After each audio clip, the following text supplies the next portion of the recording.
reçus comme des princes. Brigitte et Emmanuel Macron ont effectué une visite d'État de 4 jours du 29 novembre au 2 décembre 2022. Le couple présidentiel est arrivé le 30 novembre à la base d'Andrews dans le Maryland.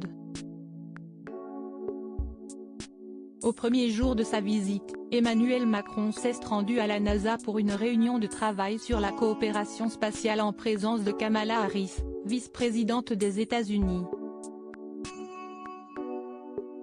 Pour le dîner, les Biden avaient prévu un repas privé et détendu dans un restaurant italien de Washington DC, au Fiola Mare, situé dans le quartier de Georgetown. Le président Macron n'est pas arrivé les mains vides, il a offert un vinyle de la bande originale du film Un homme, une femme, l'entêtant d'Abadabada, ou Shabadabada selon la retranscription, car Joe et Jill Biden seraient allés voir cette œuvre de Claude Lelouch lors de leur premier rendez-vous galant. Jeudi 1er décembre, un peu plus de formalisme était au menu, Emmanuel Macron et son épouse sont allés rejoindre leurs hôtes à la Maison-Blanche. La First Lady américaine en rose bonbon pétant, y a accueilli avec grand plaisir son homologue française Brigitte Macron qui, elle, était en total look vert sapin. Les deux présidents ont tenu une conférence de presse commune dans laquelle ils sont revenus sur de nombreux sujets internationaux dont la guerre en Ukraine. Le soir même, les Macron ont été conviés à un dîner d'État exceptionnel, le premier depuis l'investiture de Joe Biden. Le couple présidentiel a terminé sa visite sur le sol américain, par une visite à la Nouvelle-Orléans, avant de repartir en France.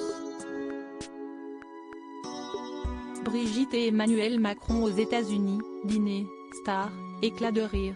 Leur voyage en image une caravane de stars aux côtés d'Emmanuel Macron. Outre quelques personnalités politiques, Emmanuel Macron avait emmené avec lui quelques stars pour briller un peu plus sur le sol américain.